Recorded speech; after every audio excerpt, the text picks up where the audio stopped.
kepada ketua kelas untuk memimpin doa terlebih dahulu. Silakan. Sebelum mulai pembelajaran hari ini, mari kita bersama-sama berdoa mulai.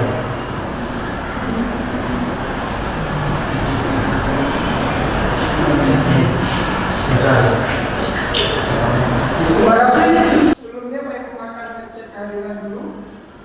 Kalau ada yang tidak hadir, Pak Imam Aksan ya? Ya. Ahmad Sati, Ya. Bayu, Dwi Sagitaria, Zidan Gifari, sakit juga. Berarti 3 orang yang sakit ya? Terima kasih. Anak-anak, sebelum kita awali pembelajarannya untuk meningkatkan rasa nasionalisme kita terhadap tanah air kita menyanyikan lagu nasional ya. Ya. Silakan semuanya berdiri. Ini lagi. Minta kalian.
menganalisis atau menganalisa kriteria pemilih pasangan ideal menurut Islam. Artinya kalian itu untuk bisa memilih pasangan yang ideal menurut Islam buat kalian. Yang kedua adalah menganalisis rukun dan syarat pernikahan dalam Islam. Apa saja sih rukun dan syarat nikah itu? Sebelum kalian menikah, maka syaratnya harus dipenuhi dulu. Ketika menikah, rukun harus juga terpenuhi. Karena ini sangat penting. Dan itu harus kalian pahami. Karena beberapa tahun ke depan pasti kalian akan mengalami. Yang ketiga adalah menganalisis kategori yang tidak boleh dinikahi. Siapa saja, ada wanita atau laki-laki yang tidak boleh kalian dinikahi, yang dikatakan dengan haram. Jadi haram hukumnya menikah dengan mereka laki-laki ataupun mereka perempuan kalian semua. Paham ya? Dan yang terakhir, sebagai seorang suami dan seorang istri maka mempunyai hak dan kewajiban. Kewajibannya dulu dilaksanakan, baru kalian boleh meminta hak, baik kepada suami maupun kepada seorang istri. Paham anak-anak? Sini. Oke. Anak-anak, sebelum kita lebih lanjut materi, sebelum kita mulai materi, setelah kalian mengetahui tujuan pembelajaran, maka kita sedikit dulu. Kita buat semangat dulu kalian dengan tepuk semangat ya. Tepuk semangat.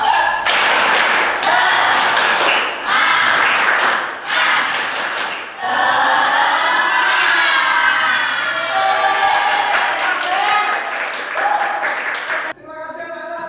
Untuk selanjutnya di materi tujuan yang sudah Pak Imam sampaikan barusan dalam pendekatan atau model pembelajarannya, yaitu paket PJBL. Apa PJBL? PJBL adalah proyek diskusi. Artinya kalian nanti harus membuat proyek yang harus nanti didiskusikan hasilnya, dipresentasikan diskusinya, yang sebelumnya kalian harus membentuk kelompok dulu. Paham anak-anak?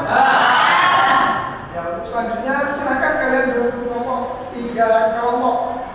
Ada kelompok 1, kelompok 2, dan kelompok 3. Silakan bergabung membentuk kelompok masing-masing.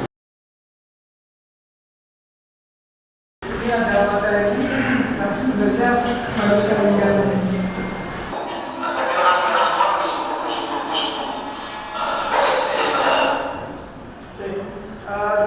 materi barusan menjelaskan bahwa materi tentang barusan sebagian itu adalah sepupu.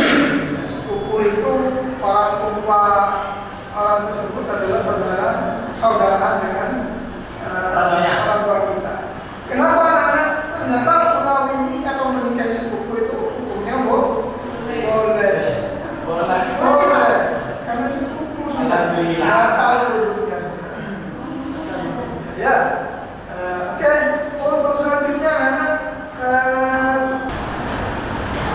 untuk selanjutnya adalah setelah kalian barusan melaksanakan diskusi dengan membuat proyek dari tujuan pembelajaran yang sudah Pak Imam sampaikan, maka tinggal kalian mempresentasikan hasilnya. Karena proyek kalian adalah membuat kata konsep terkait dengan tujuan pembelajaran barusan. Paham ya?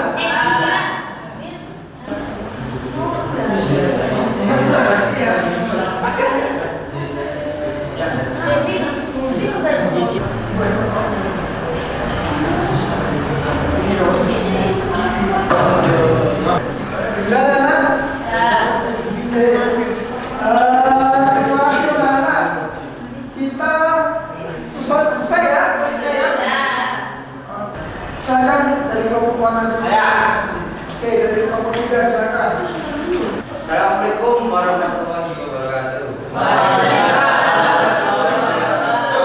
Saya akan mempresentasikan kewajiban dan hak suami istri.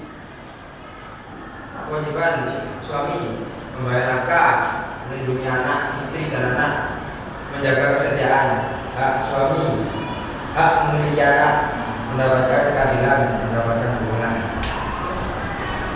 Dari istri. Sudah. Kalau saya kata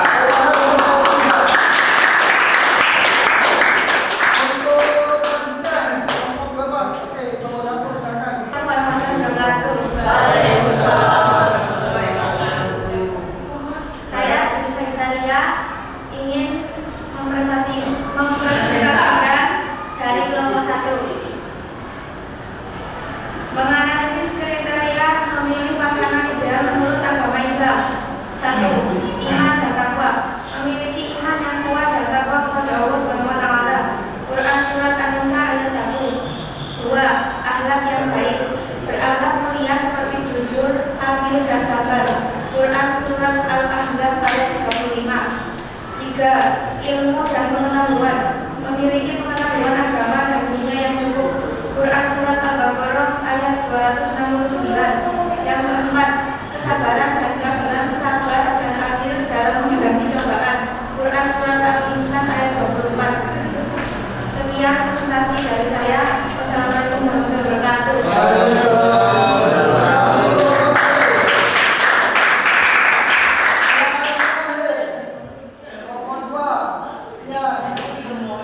Assalamualaikum warahmatullahi wabarakatuh. Mengenalkan nama saya Muhammad Rufian dari Bapak ini mempresentasikan dalam Islam ada beberapa kategori orang yang tidak boleh dinikahi dalam Islam. Kategori wanita, ibu dan nenek, anak dan untuk perempuan, menantu perempuan dan lain-lain. Kategori pria, ayah dan kakek, saudara laki-laki dan anak laki-laki. Satu orang yang masih kafir, 2 orang yang melakukan zina, 3 orang yang telah menikahi dengan saudara atau kerabat dekat. Assalamualaikum warahmatullahi wabarakatuh.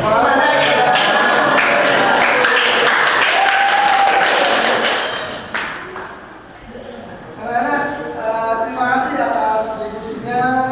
Mulai dari diskusi tadi, pembuatan proyeknya, terus presentasinya.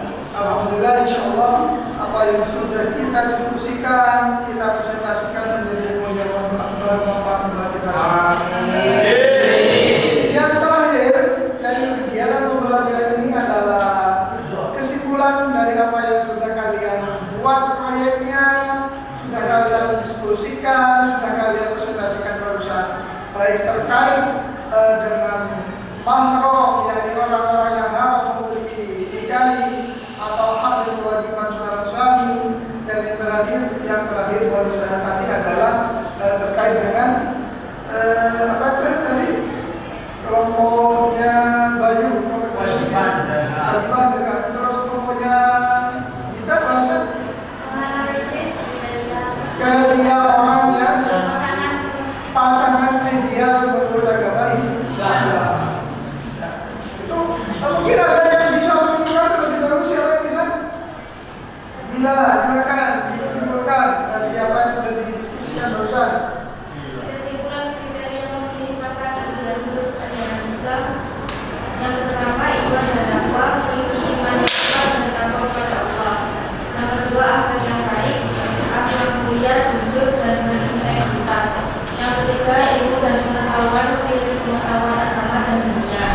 Yang keempat, kemampuan moral. Memiliki kemampuan moral yang baik seperti sabar, penyayang dan adil. Yang kedua, kesimpulannya sebagai orang yang tidak boleh dinikahi menurut Islam.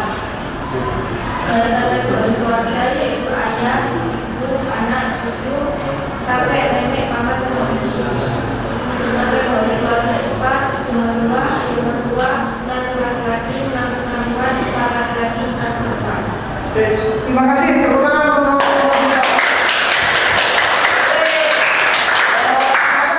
Kalimah hanya menambahkan dari apa yang sudah kalian buat dari diskusi dan proyek kalian. Yang pertama terkait dengan pasangan ideal. Tentunya pasangan ideal itu harus satu keyakinan dengan kalian, harus satu keyakinan dan tentunya bukan mahal. Sepupu masih bisa barusan kalau lihat dari pembelajaran barusan sepupu boleh. Karena kenapa anak-anak?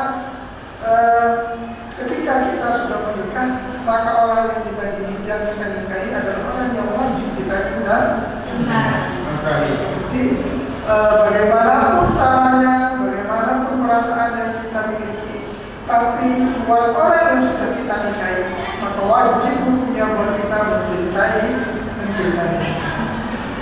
Hak dan kewajibannya, kalau seorang laki-laki wajib menafkahi, memberikan keamanan. Nafkah itu meliputi memberi makan, memberikan baju, kebutuhan kosmetiknya, memberikan rumah yang bagus, nyaman, kalau perlu yang lengkap dengan nasinya dan lain sebagainya. Ya, itu kewajiban seorang suami. Tidak cukup sampai itu anak-anak, tapi wajib melindungi seorang istrinya dari semua penyakit. Sedangkan kewajiban seorang istri adalah memberikan hak suami apa yang harus, terutama menjaga kehormatan suami. Kehormatan suami itu ada pada diri seorang istri. Maka tolong jaga kehormatan. Yang terakhir, terkait orang-orang yang haram haram dinikahi adalah mahram. Siapa mahram itu? Orang yang haram dinikahi. Kalau dari pihak keluarga adalah saudara kandung, ayah kandung, ibu kandung. Ada dari sisi perkawinan. Siapa orang dari mahram dari perkawinan? Ibu mertua, ayah mertua, adik ipar ketika masih ketika saudara kandungnya masih menjadi istri kita. Itu haram hukumnya kita mengawini mereka karena mereka adalah musibah. Anak-anak sampai di sini. Untuk kegiatan selanjutnya adalah refleksi anak. Refleksi ini ada namanya Padletop. Di situ bisa kalian masuk melalui link tersebut. Kalian bisa memberikan refleksi. Apa isinya refleksi itu? Adalah isinya kesan atau pesan kalian, terutama menjawab apa yang diberikan pertanyaan Pak Imam di situ. Di link itu silakan jawab. Sebaliknya kalian bisa memberi kesan. Kesan itu apa? Pertama, dalam pembelajaran ini dengan metode atau model PJBN ini kira-kira paham, cepat bisa mempercepat pemahaman kalian apa tidak? Itu di situ bisa kalian jawab. Paham ya? Silakan bisa masuk ke link itu untuk memberikan refleksinya kepada kita. Yang terakhir adalah doa. Sebelumnya Pak Imam terima kasih kepada kalian yang sudah memberikan kekompakannya dalam mengikuti pembelajaran ini. Mudah-mudahan apa yang sudah menjadi kegiatan kita ini menjadi sesuatu yang bermanfaat dan memberikan bagi kita semua. Terakhir, yaitu agar kegiatan ini menjadi berkah, maka ditutup dengan doa. Saya akan kembalikan kepada Dr. Kelas untuk pembelajaran. Terima kasih. Silakan. Sebelum mengakhiri pembelajaran hari ini, mengucapkan doa kembali.